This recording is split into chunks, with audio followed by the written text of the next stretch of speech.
all for coming. Welcome to The Porch. This is where I get to bring my favorite thought leaders to talk about what matters most. And Jill Castilla is here with us today. She's the president and CEO of Citizens Bank, Edmond, Oklahoma. So I know that some of you are in community banking. Just go right now to Jill's Twitter, follow her, just do the things that she does. But really, she's considered the most innovative bank in the US. And let me tell you a little bit, let me just give you a quick lay of the land, like a quick snapshot. I actually talk about her at banking conferences, but this is the type of lifestyle that she lives as a leader. She spends 2 hours a week with local entrepreneurs.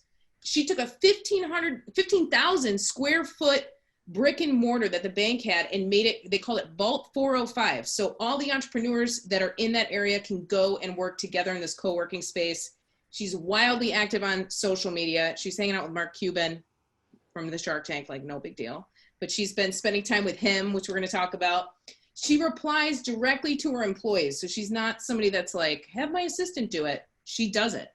And that sounds small, but it says a lot if you're a millennial and you're like, who do I want to work for? This is the type of leader that you want to use and follow and be a part of her team. She uses video ATMs to replace closed branches, which, I mean, who knew that COVID was going to hit, but you were ahead of the curve on that one. She really does believe that technology can be used to create a more personal experience, which I see. God bless all you leaders who've been around for like 30, 40 years.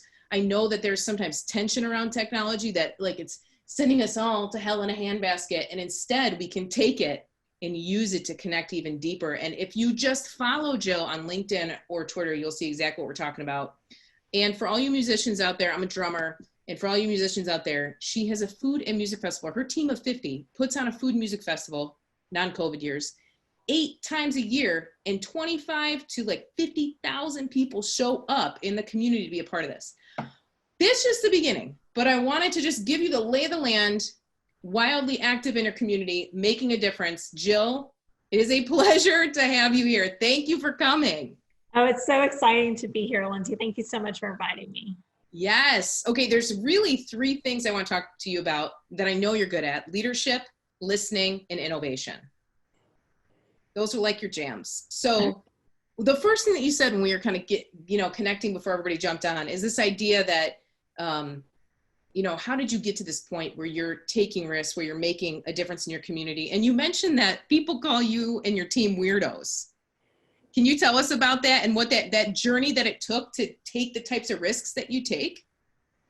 Yeah, so I spent so much of my career conforming. I was at the Federal Reserve for 10 years, which is an extraordinary place, but you're not, you're not like stepping into your really unique self there. You're part of the cause. And then when I went into community banking, I laugh at my headshots from early in my career because I'm really trying to look like a guy. Like I've got the dark suit on, my hair is like very super conservative and, hardly wearing any makeup and no jewelry. And not that I'm not really a very girly girl, but then also just my ideas. I was just always concerned about, using my banking school framework to make decisions, and that we were in a box as a bank, and that there was it was limited in how you could push the envelope because you'd be criticized from regulators no matter what you did. So it's a steamship. You don't want to turn it too quickly. And it really I came back to this bank 11 years ago to turn it around. And again, the first part of that time, I was just really not wanting to rock the boat. Let's get this turnaround completed.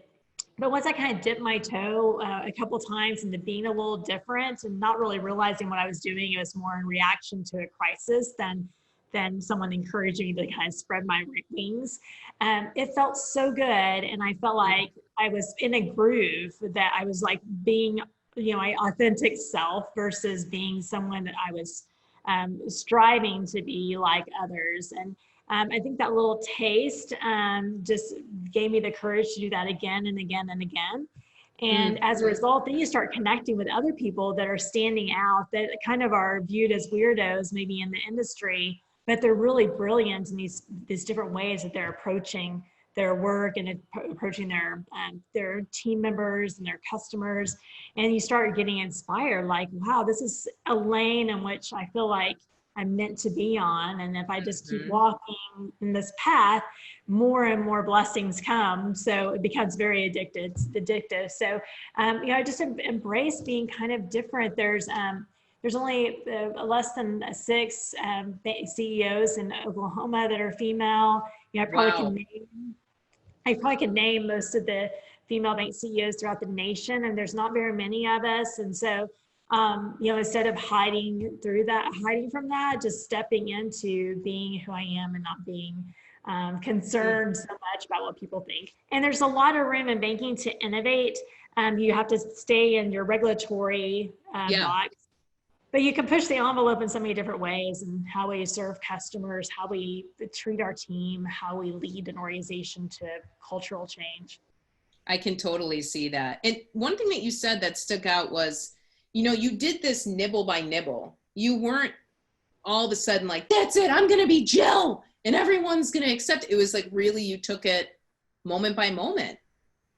Yeah, I'm a super introvert and was quite insecure starting off. And so I didn't have a lot of mentorship. And so it really did take kind of those little bites. And then I was really fortunate to cross paths with some extraordinary people, both men and women, who would lend me their credibility when I most needed it. And then also reinforce whenever I needed to elevate and expand, that there were just those little voices that came just at the right time. Even if there was a sea of naysayers, they were the ones giving me that encouragement. I was very often that I would go to like a banking meeting at our state association or even national, and I would be called the social media girl. And people would say behind my back that I wasn't a very good banker and I was a social media girl, and I really didn't know numbers. Too. Yes, they would call me girl. Yeah, and so and to my face, like this was not something that they thought was derogatory. So then you have to be, but if you're really going to step out and be different, your credibility has to be above reproach. I mean, you have to know your stuff. I mean, as most women find in male-dominated fields, you have to be the most competent person in the room. And you've got your ethics have to be above reproach. And you have to walk a path that others can't criticize, other than maybe your ideas, which ideas can be proven out over time. And so it just taught me a lot of things, kind of coming through that really difficult time to then come to the other side where we're able to be creative and I'm not as concerned about what people think. And I'm surrounded by people that believe in what we're trying to accomplish here. How long do you think that whole process took to give people like a realistic picture, to give me a realistic picture? When did you feel like I'm coming into who I am? So 11 years ago is when I came to the bank. It was the turnaround took us about 3 years.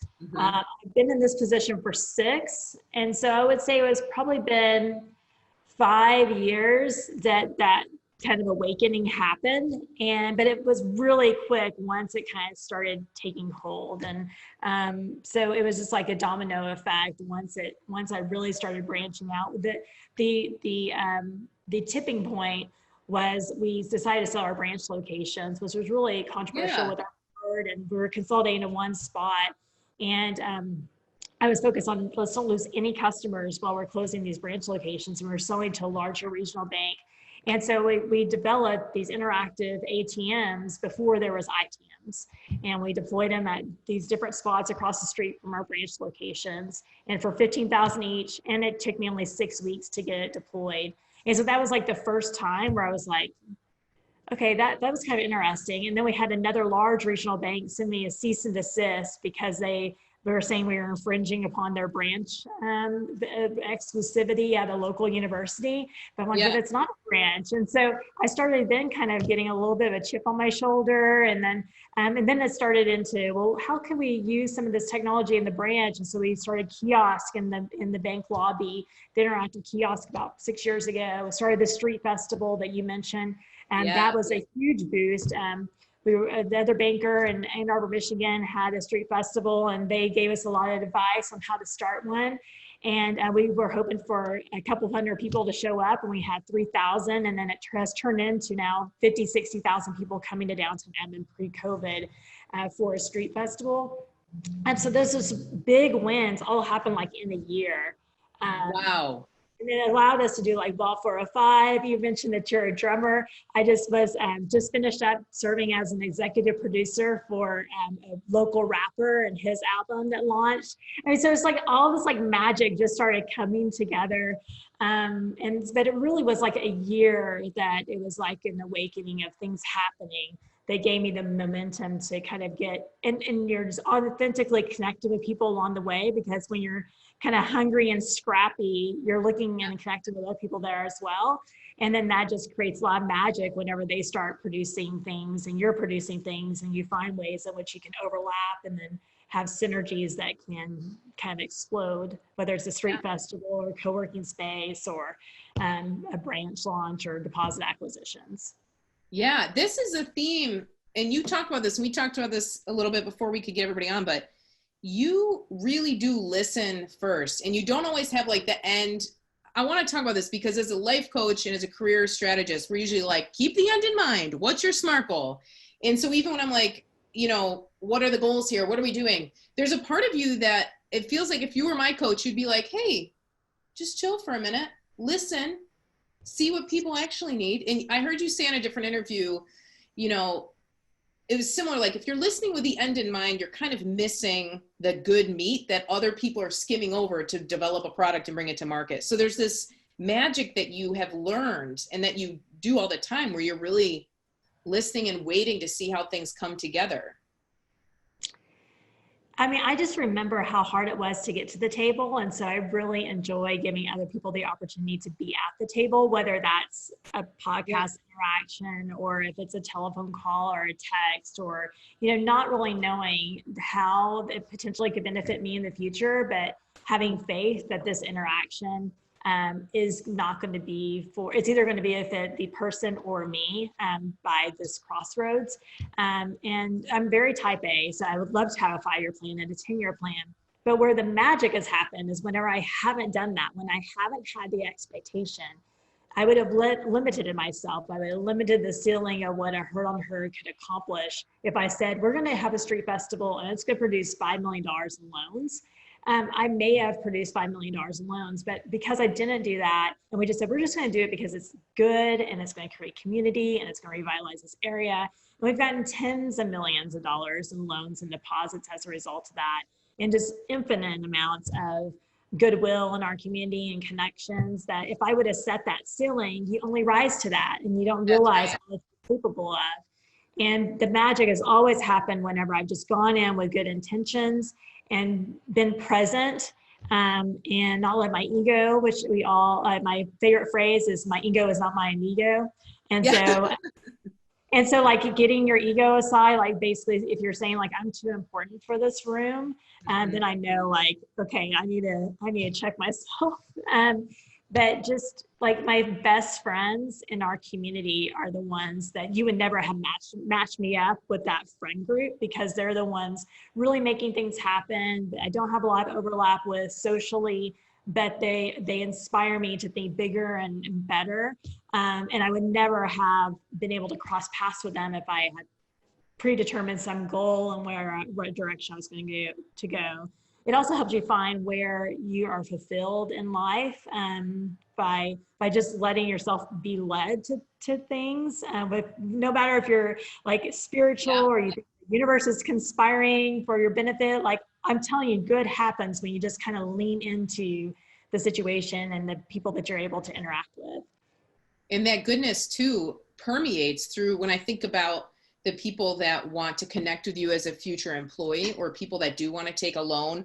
I was reading this article about like the future of marketing. And when I look at millennials and Gen Z, we want to purchase things and work for people that have this story that you're talking about, that have a real authentic, like, we're doing this because it's a good thing to do. That's why we're doing it, because we're taking care of people, we're making a difference, which is different than, I would imagine, in banking. Your biggest competitor is like the banks that have a ton of money for tech, a ton of money for, the coolest app. And you're thinking, let's go in this, not that you're not doing tech, but how do we also make an authentic difference regularly in the community, which is why I love the concept of community banking. There's a really bright future for community banking. Oh, for sure. And those connections, they get you cheaper technology too. We just filed for our first patent in February, and that would have never happened besides as if we were interacting with a coffee shop and they were saying what they needed and we didn't have a way to fulfill that. And we looked on the market and there wasn't anything that existed. And we were able to hustle to create basically a personless branch. That's And amazing. so if you're able, so our mantra is if you do good, you'll do well. And we live that, and we really just kind of step forward in all the endeavors that we do to make sure is this really something that's doing good? And then we know we'll get the benefits financially from it either today or way down the road based upon this effort.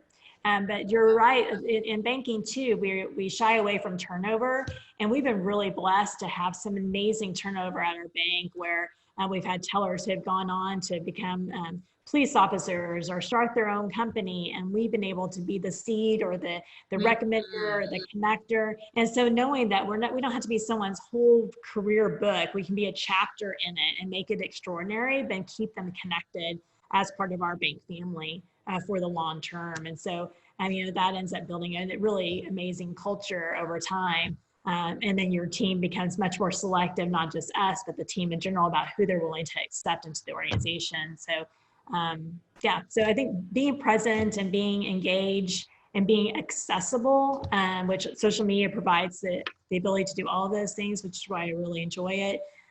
It allows you access to talent you would never have gotten before. That's so true. That is so, and you're talking about, your employees become your alumni. They become the people that tell everyone else what a great experience they had. And we used to have this mentality, like when somebody leaves, we're like, they're betraying us, they're not loyal. And you're like, that's not what this is about. They're going on to do their next stage of their journey. Yeah, no, it's exactly right. Tone. It does. It really does. And trying to send people off well. We have a startup, a side hustle factory as part of our co-working space. So we encourage our staff to start their own businesses, and then we provide them the kind of an incubator and mentorship to be able to then launch their own business. So we also kind of facilitate and encourage a career beyond banking through that program. That's awesome. And it's interesting too, this really is like the next layer of leadership where you're not threatened by people moving on. You're actually encouraging them to their highest good. Yeah, it's a pretty similar approach to how with competition, like we really don't view other banks as our competition. We are defining ourselves, and we don't advertise a lot. We don't offer teaser rates for customers. We really feel like if we're really doing the right thing, we have an extraordinary group of people that we're investing with and we're guiding along the way and doing what's right for our community, then we'll draw like-minded individuals that want to do business with us. That's just so, there's a way that you lead where there's an ease to it. There's not this like push, because people say to you, and I've heard people say this, like, oh, there must be two of you. You must be cloned, or you must be so stressed. How do you sleep at night? Do you sleep at night? And there's this ease that you're talking about that I hope everybody who's listening can sense as you talk about how you process, the way that you treat people, the way that you look at the future. How do you view this concept of like taking care of yourself and stress, especially during, this time where you're trying to figure out PPP and everybody's clamoring to figure out, how do you view stress for yourself and self-care through all of this? Because you definitely have an ease. That's good to hear. I just think it's where you find your joy. And for me, I was in the Army. When I worked at the Fed, I was in a really stressful 24/7. We were responsible for all the check processing throughout the Federal Reserve System and Check 21. And I really thrive in stressful crisis conditions. I'm super calm. I really love the complexity of figuring out a problem. And then you combine that with advocacy for small business, which small business, I could spend my whole day just meeting with small business owner after small business owner, hearing about this dream and how I can leverage my resources to be able to help them. So we put those two together, knowing that our community needed us. We were these economic first responders. And so it just gave me so much joy. So it is really hard for me to turn off my mind. It's always racing, and that middle of the night kind of wake up and, where you're like, oh my gosh, I have to jot that down. And I text it to myself. But I think Yeah. where I really am blessed is that I have an incredible partner in my life, and my husband, Marcus. We've been married for 26 years, and he knows like I need a bath every night. I need routine in my life in order to be able to Yes. have like this kind of chaos. And so like I eat the same thing every morning at the same time, at the same place, and lunch is the same thing. And then, nighttime ritual is the same. So the ritual is really important to me as far as that consistency. And then I can Yep. kind of just go wild outside of that. But I sleep really well. I have a great like dog that's super cuddly. And so I That like, makes a big difference. it does. And then I have like the most laid back spouse that you could possibly imagine. And so, and I have great kids. And so it's just, trying to be present too with all your life so that you're, whenever you're with them, that you're really there. But they also, I'm fortunate that they're really understanding and supportive and know like this is a time where, again, this economic first responder thing really resonated with me, that I'm being called to action and our team's being called to action. So when you're doing good work and that there's people that need you, it gives you so much energy to go forward and the capacity to take on a lot more than you thought was possible. That makes a lot of sense, being in a season like this and thinking we have to do something. We can't, and with your personality and your temperament too, it's like I now all of a sudden have a well of energy to make this happen. That's awesome. And it's really like, if it's not me, then who? Like, who else is going to step up? Exactly. Yeah. Exactly. What's something that, spending time with Mark Cuban, we get to see a side of him on Shark Tank, but what's something that you really learned from him from kind of being around him and doing this work? Is there anything that kind of rubbed off on you that maybe even surprised you? So I will say he's exactly like how he is at Shark Tank. Just to give you some perspective, it is 1,000 questions, very staccato and super fast processing speed. So it's super great. I think with Mark Cuban, his heart, what I've seen for small business, and I really don't know anything other than how he's been interacting with small businesses, but we talked about accessibility and this being present and listening. Mark and I have had 2 interactions, like 2 projects that I've worked on with him. But what happened behind the scenes, emails, I've been in dozens of emails with him where small businesses owners have emailed him, and he's emailing back with them multiple times, and then will rope me into the conversation trying to help them with no economic gain for himself, no PR gain. There's not a middleman between him and the small business owner. There's not a scheduler or anything like that. I mean, they are directly, and he will take up a cause, just like that. He sees it, it's a need. How can I deploy my name, my resources to help this situation that's beyond just this one business owner? He can really see really quickly that this is a systemic issue that needs to be addressed. Yeah. And that call to action, and so I love it because he's sent me emails and I just will reply on it. And then 3 days later, I'm like, this is the plan. And he's like, execute it. So it's just like that, like being able to really run with someone and then know, like, you can trust that the resources are going to be there, because I'm going out and like getting partnerships and they're like, well, what is he putting up for this? So I'm like, he has the idea. I don't know. I'm trusting that he will come through for us. Just like I'm trusting that you will come through for us. And he does. He's just been, I have a lot of respect for seeing that behind the scenes execution and support of small businesses, and that social media as a gateway for him, and then email, and then LinkedIn. Super opinionated and doesn't care really what people think at all. And I'm not at that level yet, but and maybe I need to be a billionaire before I get there. But if we all had that audacity to be able to say exactly what we think, I wasn't performing something fast enough for him, or I wasn't committing to a day that something would be executed. Like it was like 3 days, and I was saying soon, and he's like, hey, anybody can do soon. And he was kind of like, I don't know if you've seen The Good Place. Have you seen The Good Place? I've seen a little bit of it. So funny, but she's always like, you're basic. Well, that's basically that's what Mark Cuban did to me. But because we can also cut off if you're not running with him. And that's something I don't do very well. And so I think that was probably something I learned from him. Yeah. It's interesting when you learn about these really influential people that there's actually a good amount of access to them, and they're really doing this out of the good, like this drives him. It's not like, how can I make 2 million on this? He's really just, I have to do this. It's a good, right thing to do. Yeah. Yes, and there was nothing like, oh, I know a company of mine that can do that for you. I mean, there was none of that self-serving. There was only like, let's help these people. Let's cure this problem. And when you think about that, the world is comprised of all these people with all these resources, and if we all had that same intention, the good that can be done is really incredible. That's mind-boggling if everybody shifted gears that way. Well, we have 2 minutes left, Jill, and I want to be mindful of your time. Does anybody have a question? Sam, did any questions come in that we can do like a rapid fire 2 minutes with Jill before she gets off? Let's see what happened in the chat. I wonder if I see one about social media and content related to social media and staying relevant. Yeah. So this is one of my favorite things to talk about is that, so I have no content plan for social media. Social media to me is all about engagement. And just like we've been talking about listening here, it's listening and seeing what's going on and out in the world. And then either deploying your ability to have action, perspective, engagement.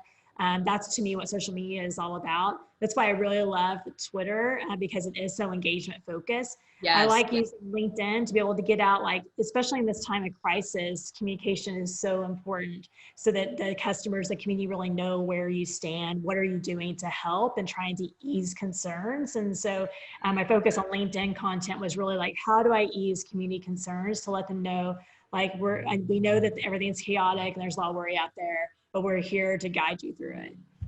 That's awesome. Yeah. And then what about this other one? Because you talked a ton about the PPP application. You've got a website up. Yeah, so we partner with Cuban. He sent me an email and said, can we get some college students to develop a PPP forgiveness application tool? And we ended up partnering with Tesla Software. And at ppp.bank, we're not collecting any information. We're not selling information. You won't get any marketing information from us. You can just use ppp.bank to go through the forgiveness process. It produces a PDF for you at the end of going through the application, as well as what else you need to provide your lender. And Citizens Bank already has like a tool that we're using for our customers, but we did this for those small businesses that we were seeing that did not have lender support. They didn't have an intimate relationship with a community bank that would help them along the way with PPP, and then seeing the complexity of forgiveness and knowing that they're going to need help with this. And so Mark provided the financial resources so that we could have a website that can handle it. The .bank registry gave us a spoof-proof website, which was really incredible, and Tesla committed resources for programming. So we got that executed in 10 days from Mark's initial email to deployment, and then it's been revised with the new rules. Wow, that's the speed at which you've had to respond is just unbelievable. Well, he won't let you go slow. Yeah, I was going to say, oh, you have 23 hours. Yes. Well, yes. Jill, your time is so valuable. And the fact that you spent this time with us to just speak encouragement and help us maybe refocus as leaders during a chaotic time. Thank you for giving your time. I know it will come back in some way. That's how it works. So thank you for that. And I know other people had questions. You could find Jill. You'll find her everywhere. Really, especially Twitter and LinkedIn. So feel free to reach out to her and follow her, even just to stay inspired and keep yourself focused too on moving forward. Jill, I hope you have an awesome rest of your day. Thank you for your time and energy. You've helped me reset today. I know a lot of us feel the same way. Thank you. Thank you so much, Lindsay. Take care. Take care, Jill. Bye, everybody. Thanks for coming to the porch.